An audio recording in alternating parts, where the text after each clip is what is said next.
الله الرحمن الرحيم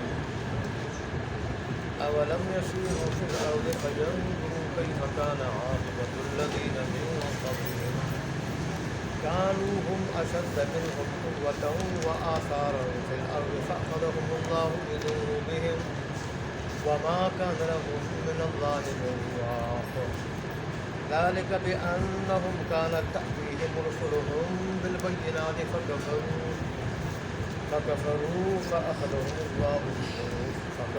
فأخذهم الله إنه قوي شديد العقاب ولقد أرسلنا موسى بآياتنا وسلطان مبين إلى فرعون وهامان وقارون فقالوا ساحر كذاب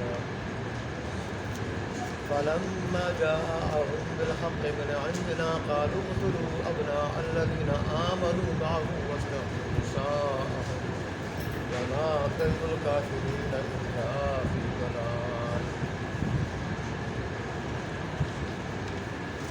وقال فرعون ذروني أقتل موسى وليدع ربه إني أخاف أن يبدل دينكم أو أن يبدل في الأرض الفساد وقال موسى إني عذت بربي وربكم من كل متكبر لا يؤمن بيوم الحساب صدق الله مولانا العظيم وصدق رسوله النبي الكريم ونحن على ذلك من الشاهدين والشاكرين والحمد لله رب العالمين. اللہ اکبر.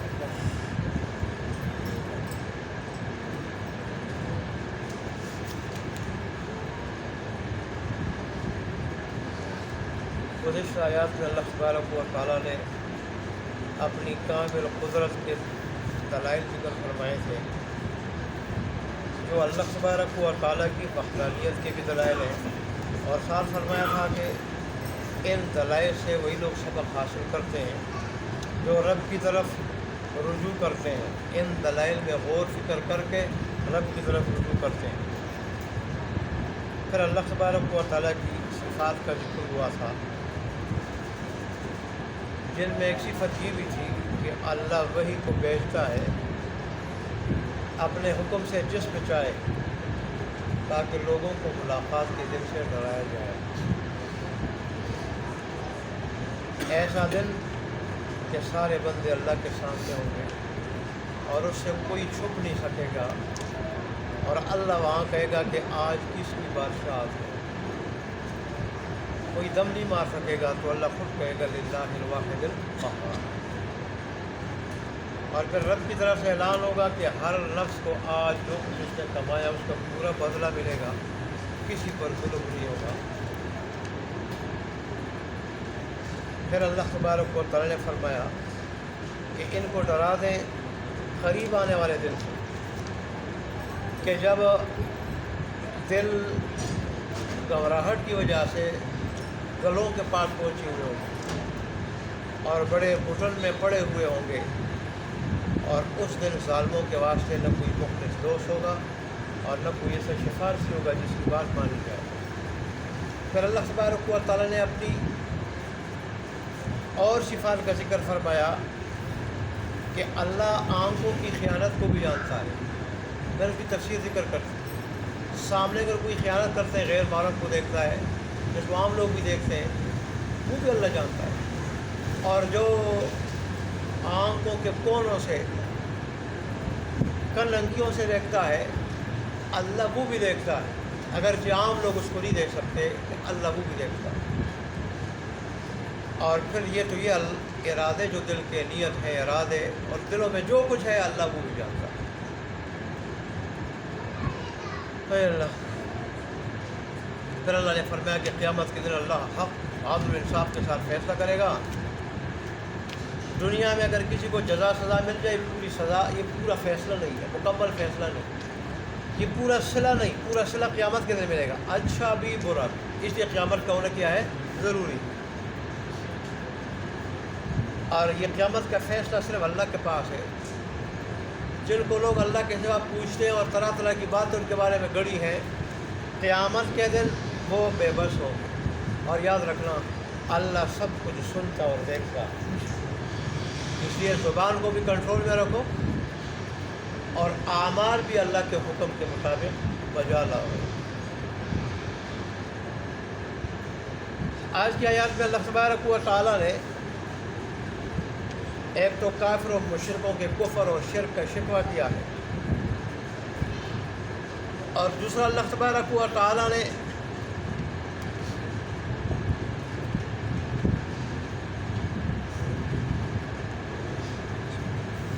ان کو یہ فرمایا ہے کہ سابقہ اقوام سے یہ سبق حاصل نہیں کرتے، جو اللہ تبارک و تعالیٰ کے انبیاء کی مخالفت دشمنی کی وجہ سے، ان کو ستانے کی وجہ سے، اللہ کے بھیجے ہوئے دین کو مٹانے کی وجہ سے، مقابلے کی وجہ سے اللہ نے ان کو صفحہ ہستی سے مٹایا، حالانکہ وہ قوت میں سے کہیں بڑھ کر تھے۔ بعض جگہ فرمایا یہ ان کے 10ویں یا 100ویں حصے کو بھی نہیں پہنچ سکتے طاقت میں۔ قوم عاد کو دیکھ لیں، قوم عاد کو جو کہتی تھی من اشد منا قوہ، یہ نبی ہمیں عذاب سے ڈراتا ہے، ارے ہم سے بڑھ کر طاقت میں کوئی ہے جو ہمیں کوئی سزا دے دے گا، عذاب دے دے گا، سزا دے دے گا؟ ہم سے بڑھ کر کوئی ہے؟ اللہ نے فرمایا تم سے بڑھ کر وہ ذات ہے جس نے تمہیں پیدا کیا، جس نے تمہیں پیدا کیا۔ اور پھر کس طرح اللہ نے ہوا بھیج کے، ہوا ایک مخلوق بھیج کے، مخلوق فضا میں اٹھایا، ایک دوسرے کے ساتھ ٹکرایا اور زمین پہ پٹخ مارا، اتنے لمبے لمبے تھے کأنہم اعجاز نخل خاویہ، جیسے کھجور کے تنے ہیں، کھجور کے تنے جو پڑے ہوئے ہیں، اتنے لمبے تڑنگے۔ تو اللہ فرماتے ہیں کہ ہم نے ان کو مخالفت کی وجہ سے صفحہ ہستی سے مٹایا، مکہ کے کافروں کی اور ان کے بعد قیامت تک آنے والے کافر مشرک اور باغیوں کی کیا ہستی ہے۔ لہذا جو بھی اللہ اور اس کے رسول کی مخالفت کرنے والے راستے اور روش پہ چلے گا تو اس کا حشر سابقہ اقوام سے مختلف نہیں۔ اور پھر اللہ تبارک و تعالیٰ نے مکہ کے کافروں کو تو یہ بھی ارشاد فرمایا، اور کو اس بار سے بھی عبرت دلائی کہ ملک شام کے سفر پہ تم جاتے ہو، قوم عاد اور ثمود کی بستیوں پہ بھی گزرتے ہو، قوم لوط کی بستی پہ بھی گزرتے ہو، تو دیکھنا ان کا بھی ایک وقت تھا، بڑا عروج تھا، بڑا مال تھا، بڑی دولت تھی، بڑی حکومت تھی، بڑا غرور تھا، تکبر تھا، جو کہتے ہیں ہمارے مقابلے کا کوئی نہیں۔ آج ان کے کھنڈرات ہیں، اور تمہیں پتہ ہے کہ ان پہ عذاب آیا تھا، عذاب کی وجہ سے ان کے بڑے بڑے محلات، یہاں تک کہ پہاڑوں کو تراش تراش کے محلات بناتے تھے، دنیا دیکھنے کے لیے جاتی تھی، اتنے بڑے بڑے ان کے محلات تھے، وہ ہم کھنڈرات میں تبدیل ہو چکے ہیں۔ تو پھر تمہاری کیا طاقت ہے؟ اس لیے میری بغاوت سے، میرے نبی کی بغاوت سے، مخالفت سے باز آ جاؤ۔ اہل مکہ اور قیامت تک آنے والے جتنے بھی کافر ہیں،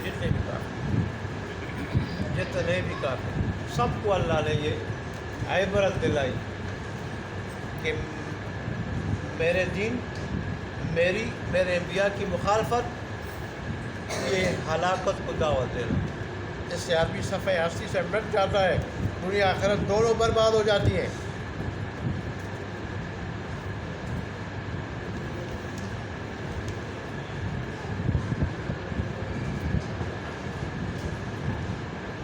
پھر آگے یہاں تو اللہ نے اجمالاً بات کی، کسی قوم کا تفصیلاً ذکر نہیں کیا، اجمالاً کہ سابقہ اقوام سے سبق حاصل کر لو، انہوں نے انبیاء کی مخالفت کی تو انجام کیا ہوا۔ پھر اللہ نے فرعون اور فرعون کے جتنے درباری تھے، فرعون کی ہاں ملانے والے، فرعون کی قوم کے سردار، پھر اس کا وزیر، اور پھر اس کے بعد کا سرمایہ دار قارون، اللہ نے سب کا ذکر کیا تفصیل سے. دیکھو انہوں نے کیا کیا، تفصیل سے ہر ایک کا ذکر کیا اور پھر ان کا انجام دیا ہوا. اے اللہ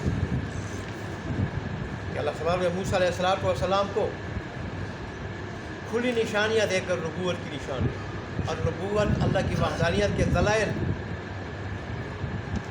اور اپنی تائید، غیبی تائید اور قوت وہ لے کر بھیجا فرعون کی طرف، حامان کی طرف، قارون کی طرف. تو انہوں نے کیا، اب یہاں سے تفصیلی بات ہو رہی ہے. انہوں نے کیا کہا؟ انہوں نے کہا کہ یہ جادوگر ہے اور بہت بڑا جھوٹا ہے. اللہ کے نبی کو جادوگر ہے اور بہت بڑا جھوٹا ہے. یہ فرعون بہت بڑا جابر اور ڈکٹیٹر تھا. حامان یہ بیوروکریٹ آدمی تھا، نوکرشاہی جس کو کہتے ہیں. یہ ایسے لوگ ہوتے ہیں کہ حکومت کو ان کے سلطنت کے حکومت کے امور میں ایسی باتیں دکھا دیتے ہیں کہ اگر ان پہ عمل نہیں کرو گے تو حکومت ختم ہو جائے گی. حکومت کیا ہو جائے گی؟ ختم ہو جائے گی. لہذا پھر بادشاہ اور حکمران مجبور ہو جاتے ہیں ایسے بیوروکریٹ لوگوں کی باتیں ماننے پر.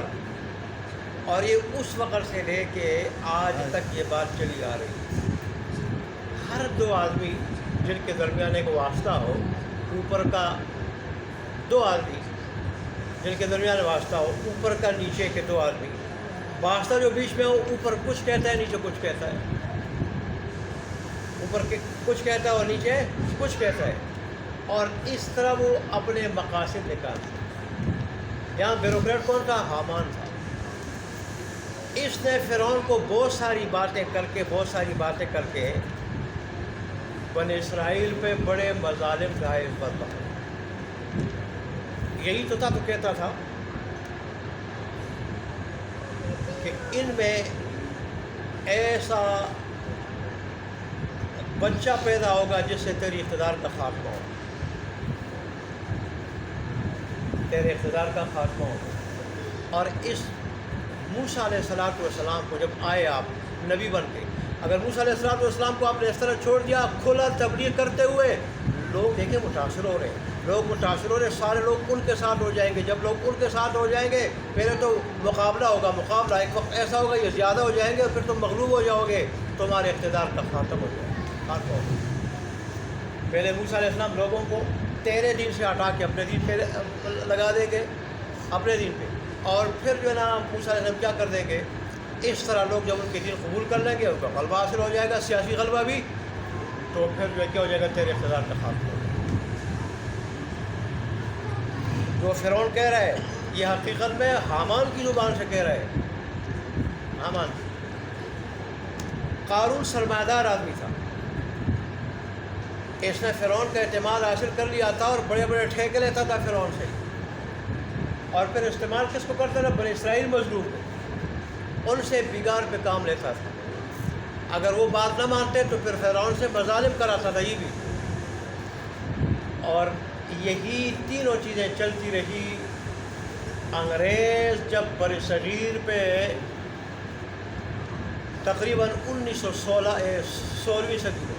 16ویں صدی میں جب وہ بر صغیر میں آیا، پہلے تو تجارت کی آڑ میں آیا، تجارت کی آڑ، اور اس طرح سے پہلے 1 صدی کے اندر تجارت پہ غلبہ حاصل کر لیا تجارت. اور پھر جب دوسری صدی گزری پھر اس نے ایسی سازشیں کی کہ اس نے اقتدار پہ بھی قبضہ کر لیا. چنانچہ کابل سے لے کے برما تک اقتدار پہ انگریز کا کیا ہوا؟ قبضہ ہوا. اور یہ نظام فرعون والا جو تھا نا، جابرانہ، جابر تو خود انگریز تھا، ڈکٹیٹر تو خود انگریز تھا، لیکن نوکر شاہی کا کام اور سرمایہ دارانہ ذہن کا کام اس نے یہاں اپنے ایجنٹوں سے لیا. یہی وجہ ہے کسی کو جاگیریں دی، کسی کو سرمایہ دیا، ان کو القاب دیے.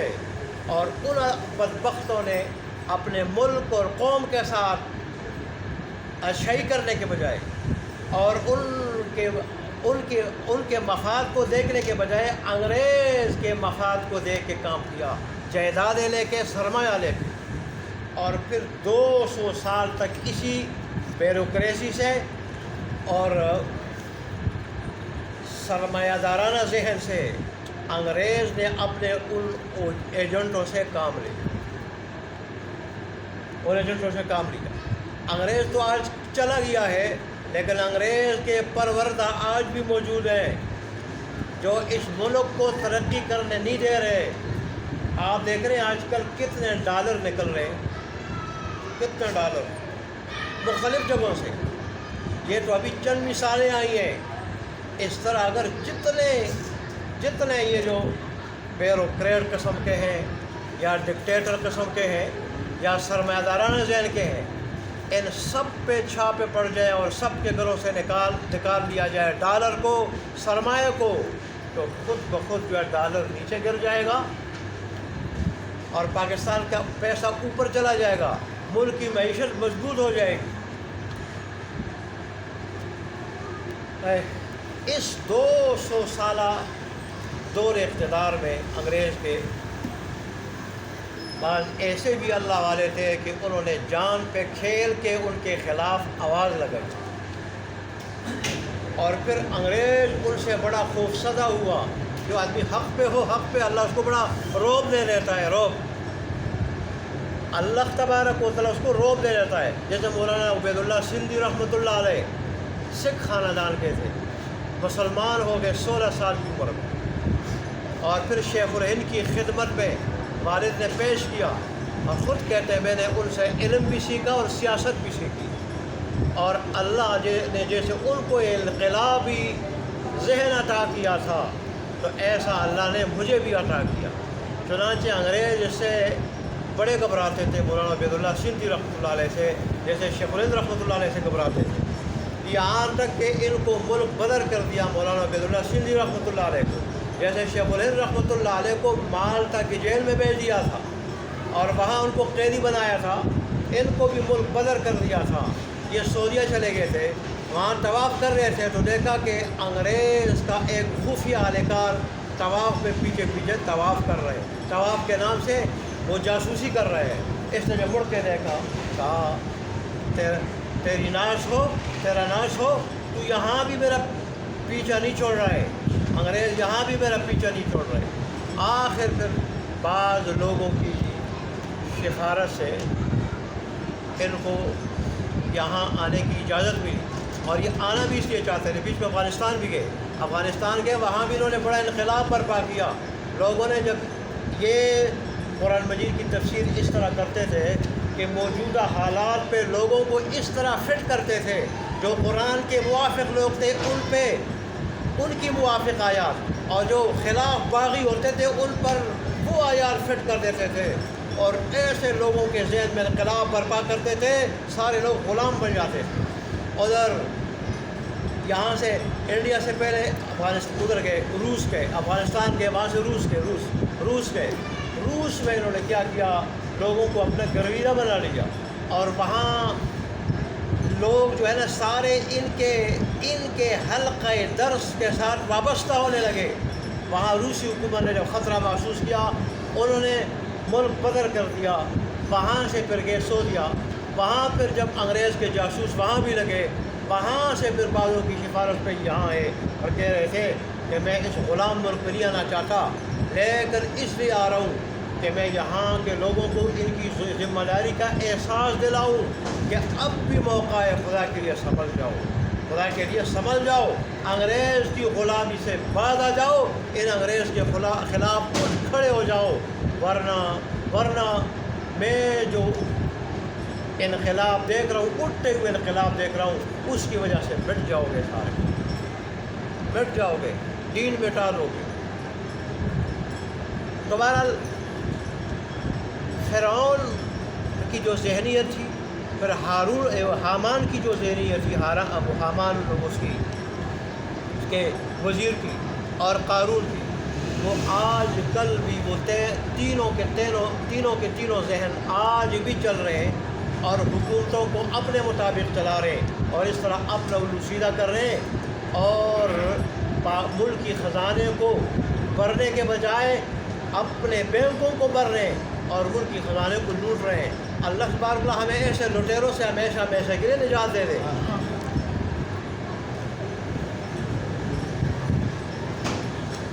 ہلو تو دیکھیں یہ ہمیشہ باطل کا وتیرہ رہا ہے کہ باطل پہ ہونے کے باوجود اپنے آپ کو باطل نہیں کہتا بلکہ اہل حق کو باطل کہتا ہے۔ رسول اللہ صلی اللہ علیہ وسلم کے زمانے میں جو کافر تھے وہ صحابہ کو رسول اللہ صلی اللہ علیہ وسلم کو بتاتے ہیں نعوذ باللہ کہ یہ صابی لوگ ہیں۔ صابی کیا مطلب؟ یہ بے دین لوگ ہیں، نعوذ باللہ بے دین۔ اپنے آباء و اجداد کا جو حق مذہب تھا وہ چھوڑ دیا، بے دین ہو گئے۔ نوح علیہ السلام کی قوم انہیں کہتی تھی کہ یہ گمراہ ہیں، نعوذ باللہ۔ اسی طرح ہود علیہ السلام کو قوم کہتی تھی۔ تو یہ ہمیشہ باطل کا وتیرہ رہا ہے کہ وہ اہل حق کو باطل کہتے ہیں، لیکن اہل حق ہمیشہ وہ باطل پروپیگنڈے سے جو بڑا تیز ہوتا ہے وہ متاثر نہیں ہوتے، وہ اپنا کام جاری رکھتے ہیں۔ ایک وقت ایسا آتا ہے کہ اللہ ان کو مٹا دے۔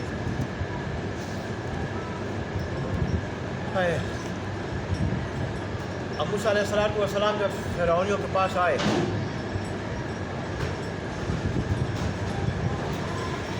تو فرعون نے کیا کہا؟ لوگوں کو دبانے کے لیے کوئی موسیٰ علیہ السلام پہ مزید لوگ ایمان نہ لائیں، تو فرعونیوں نے فرعون کو مشورہ دیا کہ بنی اسرائیل کے ان لوگوں کے لڑکوں کو بچوں کو قتل کرو جو تو پہلے قتل کرتا رہا، کہ جو موسیٰ علیہ السلام پہ ایمان لائے ہیں ان کو قتل کرو، اور عورتوں کو زندہ چھوڑو کہ ہماری لونڈی بنے۔ اس طرح جو لوگ ایمان لا چکے ہیں شاید وہ بھی پھر جائیں، مزید لوگ ایمان نہیں لائیں گے۔ فرعون نے 90,000 بچے بنی اسرائیل کے والدین کے سامنے قتل کرائے، لیکن ہوتا وہی ہے جو رب چاہتا، اللہ تبارک و تعالیٰ نے بھی فرعون کو یہ ساری باتیں دکھا دی کہ جس چیز سے تو ڈر رہا ہے، جس بچے سے تو ڈر رہا ہے، پرورش پائے گا تیرے محل میں، بڑا ہوگا جوان ہوگا تیرے محل میں، اور پھر تیرا جوان ہونے کے بعد تیرا مخالف مقابل بنے گا اور پھر تجھے للکارے گا۔ تو بادشاہ ہونے کے باوجود اس کا کچھ بھی نہیں بگاڑ سکے گا، تیری فوجیں بھی ہوگی، بڑا زور ہوگا تیرا، لوگوں کے آس پاس لوگوں پہ بڑا دبدبہ ہوگا۔ لیکن موسیٰ علیہ السلام اللہ تبارک و تعالیٰ کی غیبی تائید اور قوت اور غیبی مدد کی وجہ سے موسیٰ علیہ السلام ذرہ برابر بھی تیری کسی طاقت کی کوئی پرواہ نہیں کریں گے اور تجھے للکارتے ہوئے ہر میدان میں تیرا مقابلہ کریں گے۔ یہ سلطانی مبین ہے، اس سے مراد یہی ہے، غیبی تائید، غیبی قوت اللہ کی طرف سے، جس کے بعد دل ایسا مضبوط ہو جائے، ایسا مضبوط کہ ایک طرف اگر پوری بادشاہ کھڑی ہو، دوسری طرف ایسا مومن اکیلے اللہ کا بندہ، کامل بندہ اکیلے کھڑے ہو کے ان کو للکار رہا ہوتا ہے، جیسے موسیٰ علیہ السلام نے کہا۔ دوسری جگہ آتا ہے قرآن میں، تم سارے باطل پہ ہو اور تم جادو کے ذریعے اللہ کے دین کا اور حق کا مقابلہ کرنا چاہتے ہو، مٹ جاؤ گے، ختم ہو جاؤ گے، اس طرح نہ کرنا۔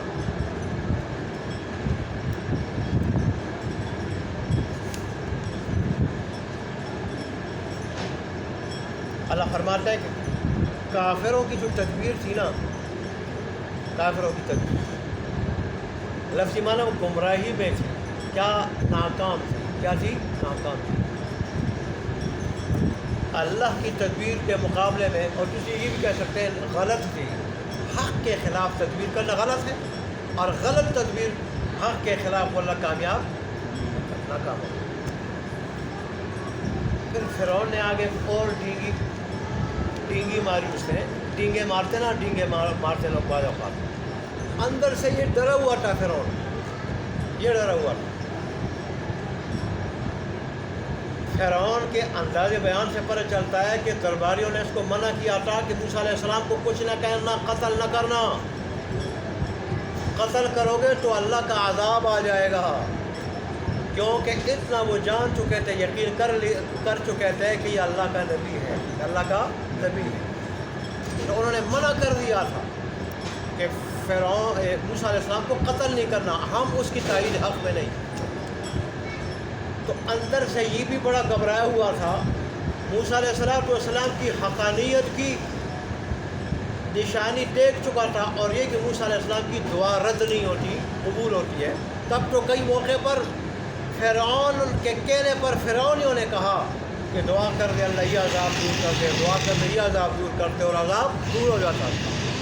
وہ بھی ڈرا ہوا تھا، لیکن یہ کہ ایک اپنے حامیوں کے حوصلے بلند کروں، حامیوں کے، اور پھر دوسرا لوگوں کو موسیٰ علیہ السلام کی مخالفت پہ رغبت دلاؤں،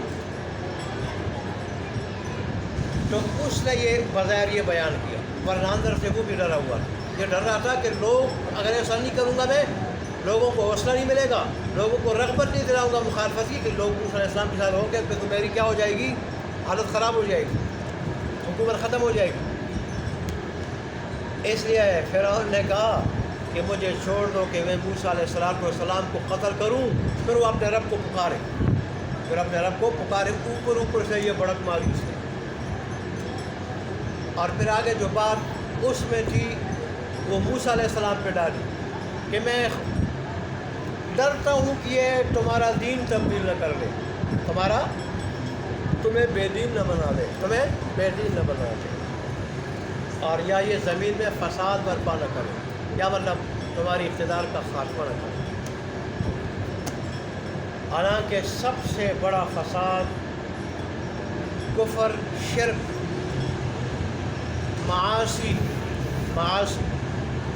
ٹھیک، اور ظلم و زیادتی میں، کفر، شرک، معاصی یعنی اللہ کی نافرمانیاں، اور پھر ظلم و زیادتی میں سب سے بڑا فساد، اور زمین کی اصلاح، اللہ پہ ایمان، نیکی، طاعت، عدل، اس میں زمین کی اصلاح۔ انبیاء جہاں اللہ تبارک و تعالیٰ کے نظام کو دنیا پہ نافذ کرنے کے لیے آتے ہیں، اچھائیوں کے عام کرنے، برائیوں کے خاتمے کے لیے آتے ہیں، وہاں وہ ظلم کے خاتمے کے لیے بھی آتے ہیں۔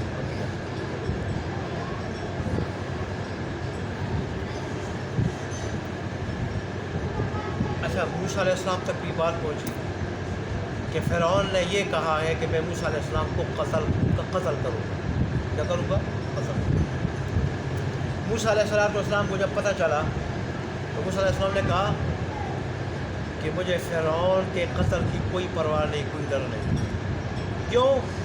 انی عذت بربی وربکم من کل متکبر لا یؤمن بیوم الحساب، میں پناہ میں آتا ہوں اپنے رب کی، اور اہل ایمان سے فرمایا تمہارے رب کی، اہل ایمان سے فرمایا تمہارے رب کی، اپنے رب کی پناہ میں آتا ہوں ہر اس متکبر آدمی کے شر سے، ہر اس متکبر آدمی کے شر سے کہ جو قیامت کے دن پہ ایمان نہ رکھتا، یقین نہ رکھتا۔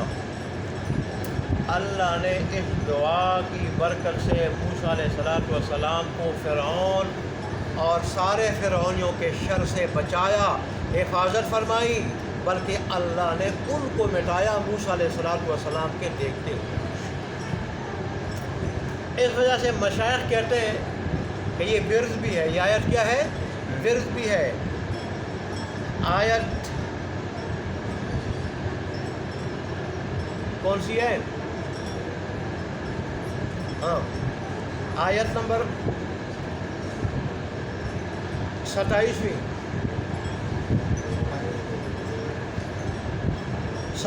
آیت، 28ویں تو آگے شروع ہوتی ہے، 27ویں آیت۔ وقال موسیٰ، اس سے آگے الفاظ کہنے چاہیے، انی عذت بربی وربکم من کل متکبر لا یؤمن بیوم الحساب۔ انی، بے شک میں، عذت، پناہ میں آتا ہوں یا پناہ مانگتا ہوں بے ربی اپنے رب کی و ربکم تمہارے رب کی اور تمہارے رب کی من کل متکبر ہر متکبر سے ہر ایسے متکبر سے لا یؤمن بیوم الحساب جو حساب کتاب کے دن پہ ایمان نہ رکھتا ہو۔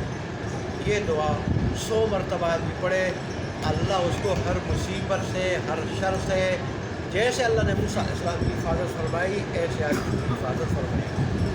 صبح پڑھے شام تک، شام کو پڑھے تو صبح تک۔ دیکھیں اب ترجمہ جلدی جلدی۔ اولم یسیرو، کیا یہ کافر مکہ کے کافر اور قیامت تک آنے والے کافر مشرک باغی کیا یہ چلے پھرے نہیں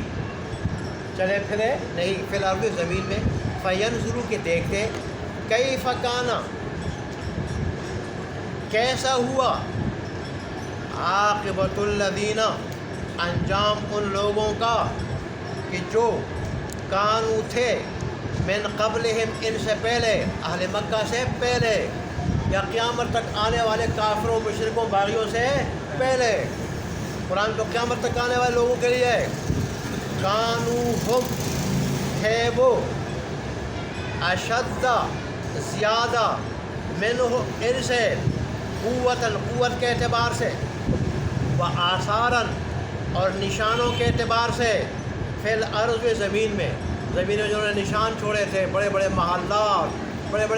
محلات مینار باغات جو بعد میں کھنڈرات کی شکل میں تھے، کس کے تھے؟ لیکن پتہ تو چلتا تھا کہ بڑے بڑے محلات ہوئے ہیں کسی وقت۔ فَأَخَذَهُمُ اللَّهُ، پس پکڑا ان کو اللہ نے، بِذُنُوبِهِمْ ان کے گناہوں کی وجہ سے، وَمَا كَانَ